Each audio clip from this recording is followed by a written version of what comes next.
کسی بھی نسل کی بہترین وراثت وہ دو چیزیں ہیں جو بعثت محمدی صلی اللہ علیہ وسلم کا مقصد ہے۔ رسول اللہ کو اس دنیا میں بھیجے جانے کا جو مقصد ہے وہ کسی بھی نسل کی بہترین وراثت ہے، اور وہ دو چیزیں۔ نبی علیہ الصلوۃ والسلام نے فرمایا انما بعثت معلما، بے شک مجھے معلم بنا کے بھیجا گیا ہے، علم سکھانے والا بنا کے بھیجا گیا۔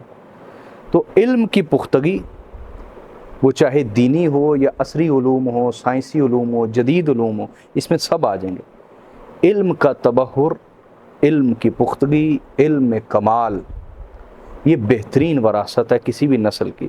اگر تو ہم دے رہے ہیں تو یہ نسل ہمیں ضرور یاد رکھے گی، ہمارا کنٹریبیوشن ضرور یاد رکھے گی، چاہے ہمارے دور کے لوگ ہمیں اچھے لفظوں میں نہ بھی یاد رکھیں، آنے والی نسلیں یاد رکھیں گی۔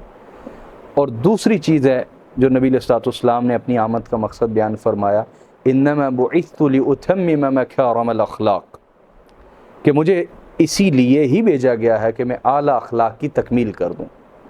تو کسی بھی نسل کی بہترین جو وراثت ہے وہ اعلیٰ اخلاق ہے، وہ اگر ہم پہنچا رہے ہیں تو ہمارا کنٹریبیوشن نہ خدا فراموش کرے گا اور نہ ہی ہمارا حصہ اگلی نسلیں فراموش کریں گے، اور اگر ہم نہیں پہنچا رہے تو ہم مجرم ہیں اللہ اور اس کے رسول کے بھی اور اگلی نسلوں کے بھی۔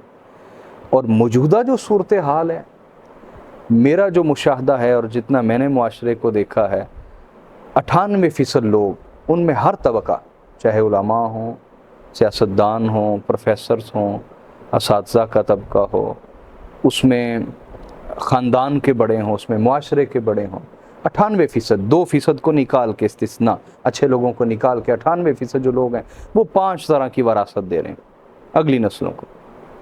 پہلی وراثت کیا دے رہے ہیں؟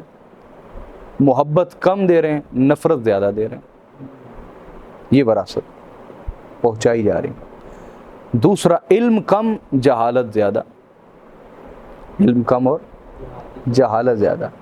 اور تیسرا، اتحاد کم اور افتراق زیادہ، فرقہ پرستی یہ زیادہ دے رہے ہیں۔ چوتھا، تحقیق کم اور تنقید زیادہ دے رہے ہیں، تحقیق کم اور تنقید۔ اور پانچواں، دیانت کم اور خیانت زیادہ دے رہے ہیں۔ ہمارے بچے ہم ہی سے سیکھتے ہیں، یقین جانیے۔ تو یہ 5 وراثتیں ہم اپنی نسل کو دے رہے ہیں، جو اس کا حصے دار ہے وہ اللہ کا بھی مجرم ہے، اگلی نسلوں کا بھی مجرم ہے، اور جو بھی اپنا اچھا حصہ ڈالتا ہے نہ اللہ اسے فراموش کرتا ہے نہ اگلی نسلیں فراموش کرتی ہیں۔